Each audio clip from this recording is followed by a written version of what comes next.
D'abord, ce message au courrier des pères du chef de l'État, message de félicitations adressé à Sa Majesté Akihito, empereur du Japon, le Japon qui célèbre sa fête nationale.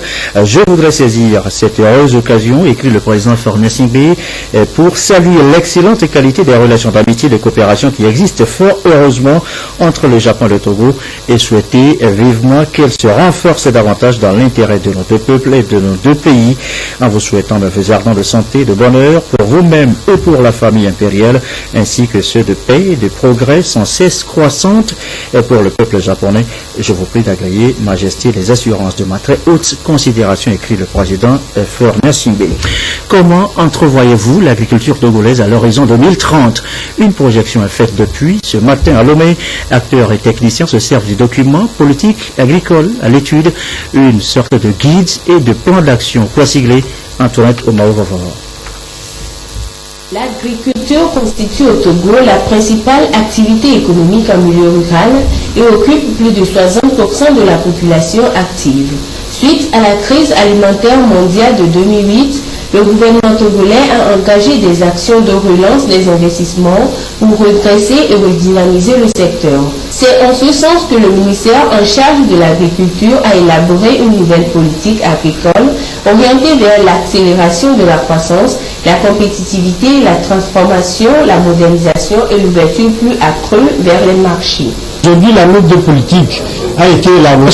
Elle est soumise actuellement à tous les acteurs pour apporter leur fine contribution pour aider notre département à asseoir un plan stratégique à partir de janvier 2016. Donc aujourd'hui, le cadre a été défini qui reprend les orientations du chef de l'État et qui définit les grands axes majeurs qui vont sous-tendre les activités que nous aurons à mener de 2016 jusqu'à 2030. La vision portée par la présente politique agricole est d'assurer à l'horizon 2030 une sécurité alimentaire à tous, contribuer à la croissance économique et réaliser une agriculture moderne, durable et à haute valeur ajoutée d'une économie forte, inclusive, compétitive et génératrice d'emplois décents et stables. On vient donc de l'entendre. D'ici à 2030, les défis dans le secteur agricole sont énormes. Défis à la sécurité alimentaire, à la modernisation, défis à la croissance économique, tous pris en compte dans cette nouvelle politique agricole. Arrêt sur les grands axes avec Prudence Insou.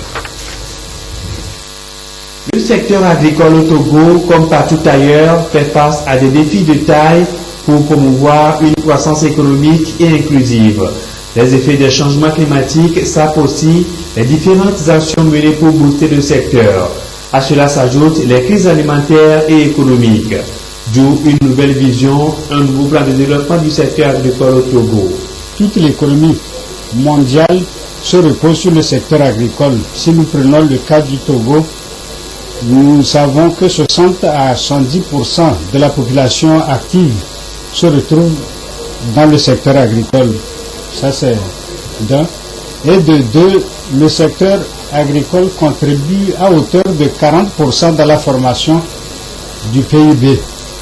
Par rapport au poids du secteur dans le développement des pays, il fallait nécessairement redéfinir une note de politique qui épouse les ambitions que nourrissent tous les États, mais en même temps qui prennent en compte les contraintes qui sont liées au réchauffement climatique. Cette nouvelle politique, qui sera assortie d'un plan stratégique pour la transformation de l'agriculture à l'horizon 2030, repose sur trois axes majeurs pour relancer la production et créer des emplois. Elle se matérialise d'abord par la poursuite des investissements dans le secteur, ensuite sa modernisation avec l'introduction des outils performants et enfin la construction des filières de transformation des produits agricoles. Des subventions ciblées seront aussi accordées aux petits agriculteurs pour accroître leur production. Les perspectives d'abord se situent à trois niveaux. Continuer les appuis ou les subventions ciblées du gouvernement togolais à l'endroit de la petite paysannerie, renforcer les capacités des PME, PMI agricoles de façon à ce qu'elles aient une culture financière beaucoup plus poussée au fin de leur permettre d'aller solliciter ou lever des fonds au niveau des structures financières de la place. Je veux parler des banques classiques et puis monter des agropoles sur l'ensemble du territoire national avec l'appui des institutions financières internationales. La modernisation de l'agriculture balisera également la voie à l'essor des industries de transformation, la multiplication des PME, PMI et même des très petites entreprises.